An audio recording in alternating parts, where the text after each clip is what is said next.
Well, welcome in, Georgia Tech fans. We're back here on the Swarm Talk podcast, brought to you here on the Crowded Booth. And we got a special guest. If you're watching on YouTube, then you can obviously see who it is. If you're listening in audio forms, we appreciate that as well.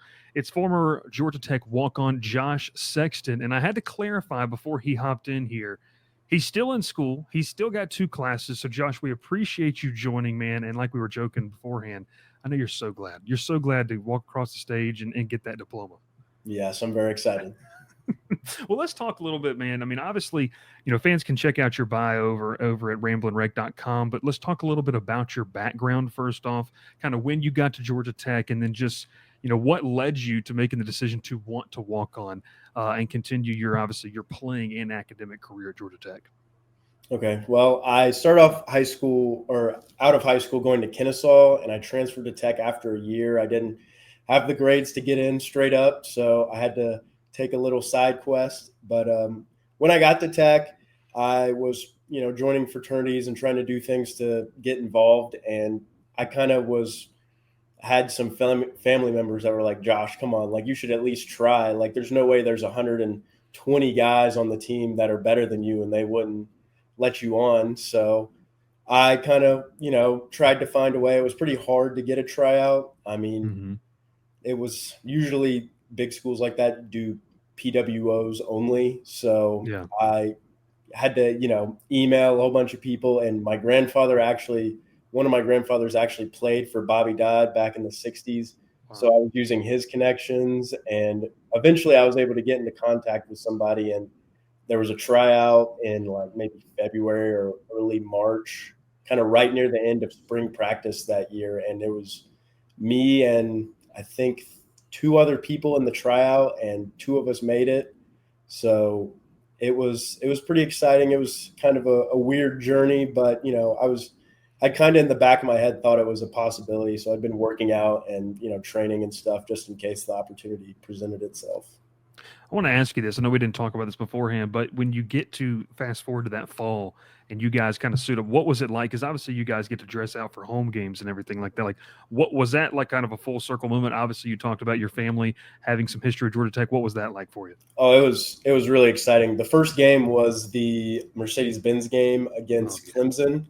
So it was a little different than the first official home game, but it was really exciting. Going through the whole process, you got to at the beginning of fall and summer camp, you kind of are more involved, and then you get pushed into your scout team role, and you kind of learn and make friends with all the defensive players through that part of the season. So it was really cool. And my favorite moment though was probably the spring game where my grandfather got to come down on the field and we got to take a picture, and I got to do a couple drills and play a handful of snaps. So that's awesome. That's awesome. Do you have a favorite scout team moment, or is it all just as rough and tough as everyone imagines it to be? I don't know if I necessarily have a favorite. Well, maybe I do. There was one week, it was the UNC game 2 years ago where we went to UNC and upset them. And it Mm-hmm. was kind of one of those weeks where maybe a whole bunch of players were sick, scout team and starting defense, and everybody was playing sick. We'd all had gotten the flu, and it was one of the weeks where the scout team actually performed surprisingly well against the starting defense, and you're kind of thinking like, oh man, this doesn't usually happen. Like what's going on? And I got to have a handful of catches as Josh Downs, and that was pretty fun. But then the defense went out and like played a great game against Drake Yeah. May, and then all the players were like thanking us in the interviews and stuff. It was just a cool moment. So there we go. That's the breaking news. 2 years ago, Josh Sexton acted as Josh Downs, and you were one of the big reasons why Tech won that game. No, that's a cool, man. It's always kind of cool to hear those kind of walk on stories. Obviously, man. I mean, you like we talked about. You looked at your bio when you arrived on campus.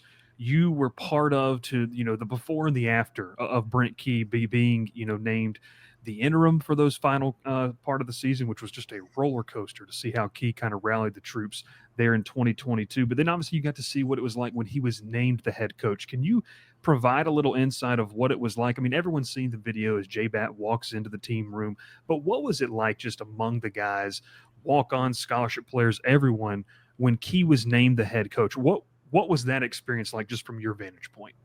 Well, I will say when he took over, there was a big shift in terms of just how we were doing practice and everything. So it was everything was different. It was almost, I mean, obviously, the results maybe weren't what we wanted, but everything from top to bottom was just scratched and totally changed. And some of the stuff we didn't like as much, some of the stuff we liked more. Yeah. So it was just a big shift. And, but then we had some positive results. So as the rumors were going around of all these different coaches we could get, all of us were like, man, it'd still be pretty cool if Coach Key kind of came back, because we had it, we had at least had a lot of fun, and had some upsets, maybe where games where we previously maybe wouldn't have thought we had a chance to win or would have competed as well as. So when J-Bat announced it, we were all really excited, and obviously we were used to the system that he had put in place. Whereas if another coach had been hired, we probably would have had to switch everything up again and do it a whole different way. So, and some of the staff members stayed the same because of that too. So I think all in all, everybody was for him staying as the head coach. You kind of mentioned too, and look, we've seen it from the outside, from the media perspective, and I know a lot of the fans have seen it as well. Like Brent Key, and the big calling card during that time was, I remember covering it, Josh, was you have all these other options that weren't bad options. No disrespect to those guys that were maybe mentioned in the head coaching race, but the consistent theme was Brent Key understands what it means to be at Georgia Tech, and how big is that? Like, from someone like myself, I didn't go to Georgia Tech, and for a lot of our viewers that may be Tech fans, they don't understand the rigors of the day in and day out of what it takes to be a student athlete. Like, and especially from your vantage point, like how much does that help? Like, just having a guy who understands what it means to be at Tech and be a football player. It definitely makes him a little bit more relatable. I wouldn't say it's like the biggest thing in the world, but you also, whenever he says something about classes or about how to talk about our professors, it definitely, you're at least listening because he had gone through it before. Yeah. So whereas if another coach had said that, and he went to XY school, I don't want to say anything, but then maybe you wouldn't take him as seriously, or kind of just in one ear out the other type of thing, because he doesn't really know what we go through. But it's more than just school too. I mean, the traditions and things that make Georgia Tech unique, Coach Key understands that, and he buys into that, obviously, because he was a part of that too. Whereas to other coaches, maybe certain things would mean more than others, and vice versa. So it's cool, because it feels like we're kind of the bridge between the coaches and the student body, if that makes sense, as players for any sport. And it's cool that the coach is pretty aligned with all the other students, now that I'm just a regular student, not a football player. Yeah. No, that's cool. That's really cool to hear. Obviously, Brent Key's named the head coach, and then, as you know, and obviously both as a fan of the sport and then obviously playing it, it's this whirlwind of trying to fill out a coaching staff, look in the portal, recruit the high school ranks. When you guys finally get to spring football, and hey, you've got a brand new offensive coordinator in Buster Faulkner, like, can you walk us through what that moment was like? Is okay, Key's got the staff, and as it starts to feel like, hey, this is his program now, was there a shift in the way that you guys did things in the spring and then leading up to his first full year as a head coach? I can't say totally, because I wasn't a part of the full spring with Jeff Collins while he was still there when for that first season. But I will say that we were making sure the coaches were encouraging us, and giving the quarterbacks certain things to do, and we would go catch passes in the inside facility just after classes. And then we were getting homeworks on plays, and you could just tell that things were going to be structured a certain way, and we had to meet that standard, or else there was just no chance you were ever going to play. So, and I was trying to be the good walk on, and I wanted to be like, oh, maybe I can sneak onto a third string team, and then if you do that, then you can get onto a special teams. But so I wanted to make sure I knew everything, because that was the hard part about joining late, was learning the offense, because it's significantly more complicated than high school. But they did a really good job of like installing it and doing one step at a time. And it was almost like we went through the installs 3 separate times. We did it once in the spring, and then we started over in the summer, and we kind of went through the process a little bit faster each time. But Yeah. spring, the summer, and then fall camp. It's like we restarted and relearned everything. And so by week one last year, I felt like everyone had a pretty good grasp of at least the core stuff we were going to try to do. And man, I mean, look, I mean, the numbers speak for themselves. I don't have to hype it up. Georgia Tech's offense was pretty dang good last year. You obviously have a unique quarterback situation. What I've kind of felt like is a deep quarterback room when you don't have a lot of those across the country. Guys are wanting to move on. Can you just talk and maybe a little insight of what you saw from Haynes King and also Zach Pyron as those two guys are battling it out, there in fall camp? What did you see from a leadership perspective of how Haynes King handled himself and just in terms of coming in, as a transfer and immediately having to be one of the faces of the team because it's the quarterback position. That's where everyone looks like. What was that transition like, in just in terms of his leadership? And then obviously we saw on the field what he was able to do. Well, first of all, Haynes, both quarterbacks are great guys, but this story for Haynes, like one of the very first days he was there after he had transferred in the spring, we would have, we go into the lunchroom and I kind of would go in late because I had a late class. There wouldn't be many people in there, and I'd kind of just sit in there and eat and, scroll on my phone or whatever. And Haynes comes over, sits down in front of me, introduces himself, starts talking and get to know each other. And I just thought it was kind of a strange thing because, a lot of players or people, it's natural to just kind of stick to yourself when, you have to meet new people and, everybody around you is a new thing. So I didn't even realize who he was. I was just like, oh, this must be a new player. Like, this guy's really cool. And then later on, I realized, I was like, oh, he's one of the quarterbacks. And over the entire process, Pyron and him, they're both great leaders. Pyron was actually, I think if you remember, was the starter pretty much the whole spring and the summer. So, Yeah. and we were everyone in the locker room was like, I don't know who we're going to pick to be the starter all the way up until fall. And then they named Haynes, and obviously everyone was excited because, he was the new guy in town and we kind of wanted to see what he was made of. So it was a really cool process. Both guys are total leaders. Obviously don't know the two young guys that are there, but you also have some walk-ons like a Brody Rhodes, who's the signaler, and he's probably going to try to become a coach or something at Georgia Tech. So the quarterbacks. It's a pretty awesome room to be a part to, sort of get to interact with, and they're all really smart and really good at football.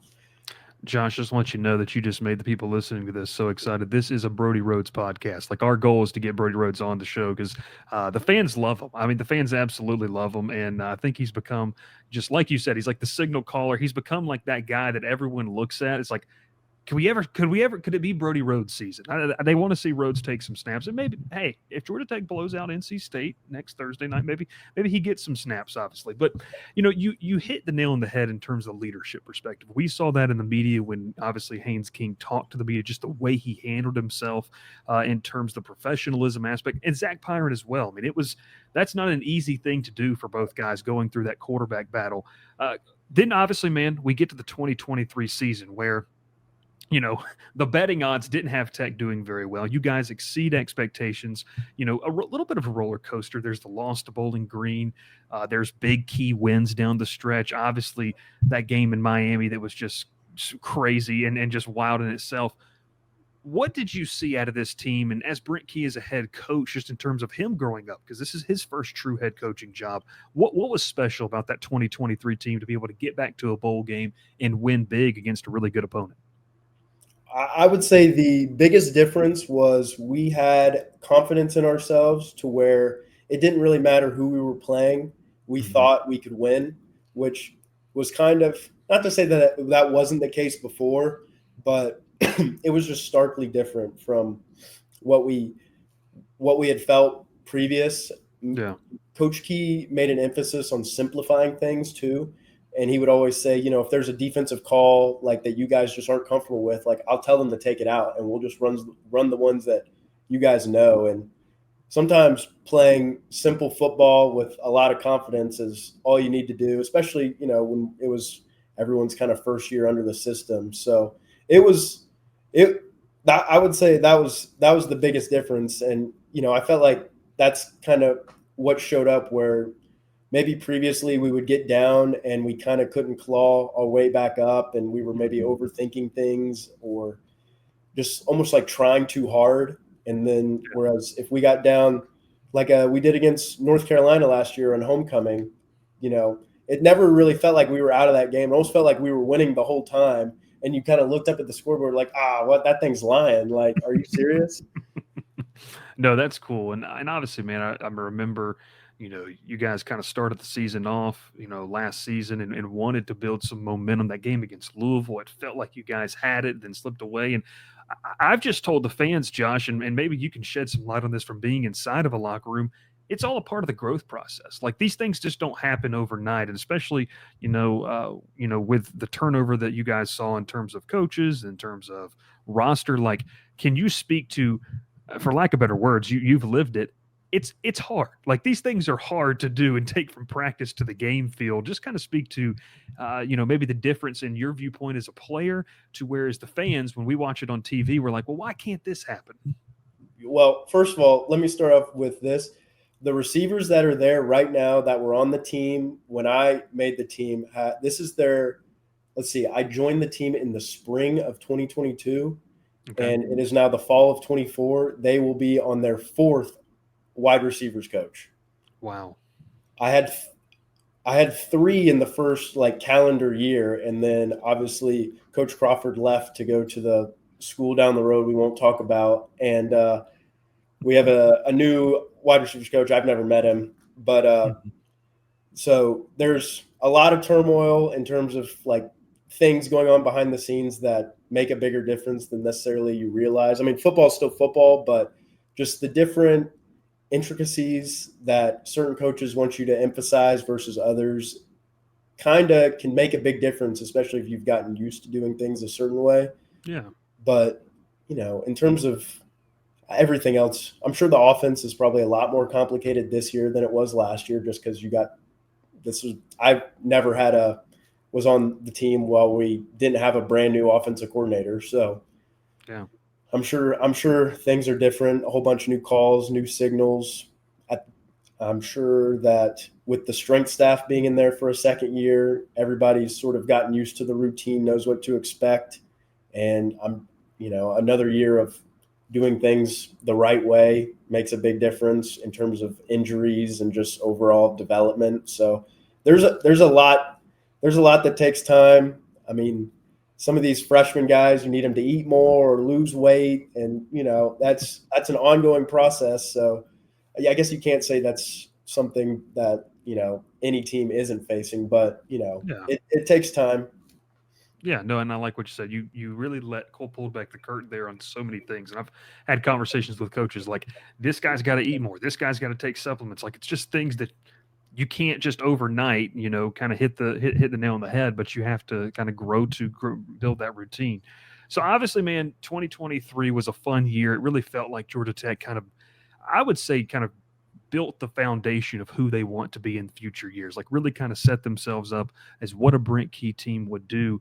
Let's take a look, obviously, now at this season. And this kind of year, you get to look at it from a fan's perspective. So walk me through some of the takeaways.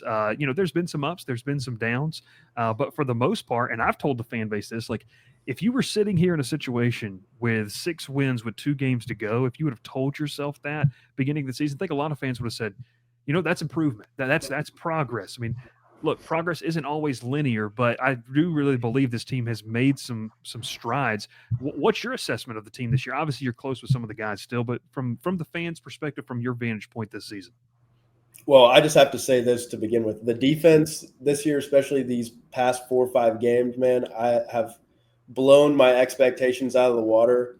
I thought they were going to improve, but I also realized that there were some important players like Paul Muala and Kyle Kennard that wouldn't be coming back that were, maybe not every down starters, but played a lot of football. I mean, depth is important and experience is important. So the fact that, defense just held Miami to 23 points, and then against Virginia Tech, they were kind of put in tough situations the whole time and still only gave up 21 points. I mean, the defense has been really impressive to me. And then the offense, I mean, outside of a couple of inconsistency issues, they really have stayed the same, and that's a good offense. So I feel like if we had last year's schedule this year, we maybe would have more wins. But you got to play who's in front of you, and they don't really care about that in the locker room. I can tell you that. It's just they think they're going to win every single week, and that's how you're supposed to play. I like that. And I wanted to kind of round out the show with this because this is how you and I kind of got connected. You obviously commented on the last video I did, and I found that, and we went through social media and connected. Because look, Josh, I grew up in the state of Georgia. Yes, as a child, I was a fan of the school down the road. It's very well known. People who don't like the podcast or tune in, but obviously, grew an affinity for Georgia Tech by working for the athletic department and then, covering the team for 5, 6 years and covering recruiting. You get to build relationships with a lot of guys. You know, I've always known, and this was back in my family, like Bobby Dodd's a special place to go watch a football game, especially at night. Like I can't wait for that Thursday night game against NC State because I think it has the propensity to be just an amazing atmosphere. You kind of mentioned, and I can't quite put my finger on it in terms of support. I will say this, Josh, I've been very impressed with the student turnout and support, over the past 2 seasons. Where do you feel like is the next step, that the program needs to take? And maybe not just flat out winning games, but just in terms of being able to reach a wider audience to really pack out that stadium because it's a special place to play. And I think, in my opinion, at least, this team has earned the right for people to show up and be loud. Well, the first thing that we put an emphasis on at the beginning of last year was winning at home.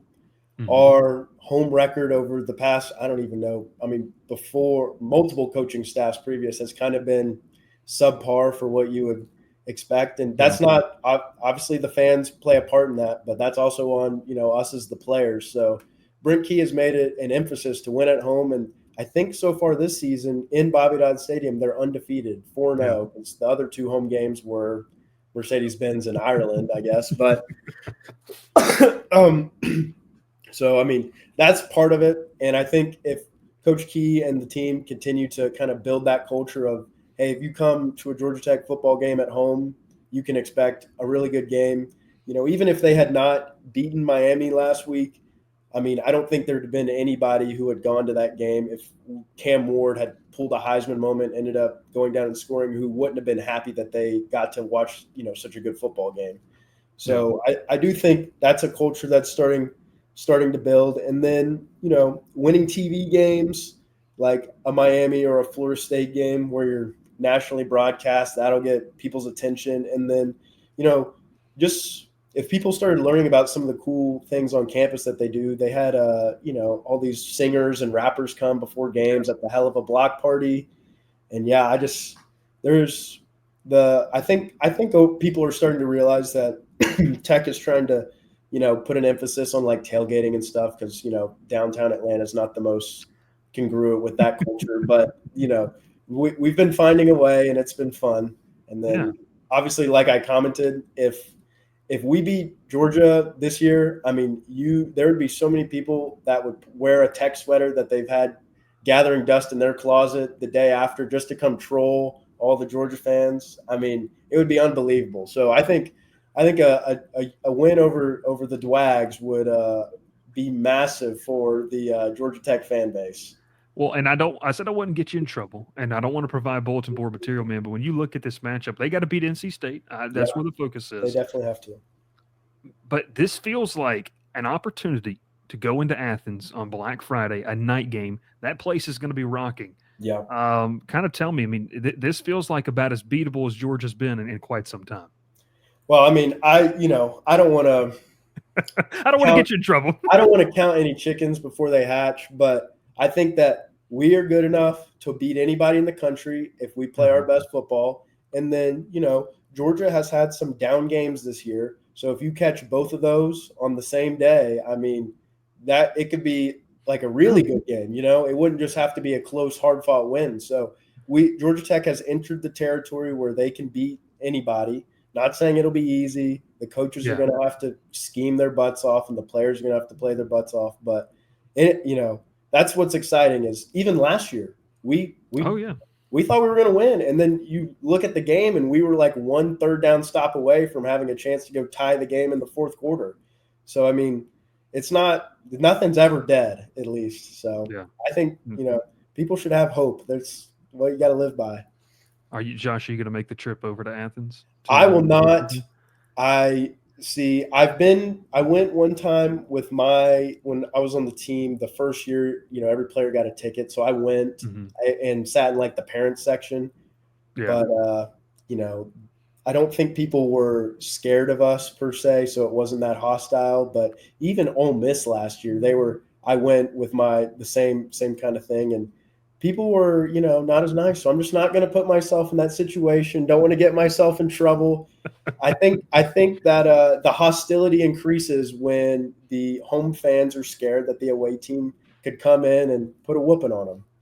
Uh, Josh, that was the Tyson Pumachan Zach Gibson special 2 years ago in Oh Athens. man, That and was I'll never forget that game. That was those first crazy. two drives, I was like, "Holy smokes!" And then obviously, Georgia figured out what they were doing and remembered that they were really good at football that year. But Well, Josh, man, I appreciate you coming on. It's been a blast talking to you, kind of getting your perspective. Because sometimes people grow tired of me talking about it. They say, "Bryce, you don't know what you're talking about." So I reach out and get some guests who maybe have a better viewpoint. But man, we appreciate it. We'd love to obviously get you on again to kind of talk some ball. And obviously, like I mentioned earlier, best of luck to you, man. 2 more classes, I and know, you will have survived Georgia Tech academically, man. So we appreciate the time, brother. appreciate it. Thanks for having me on.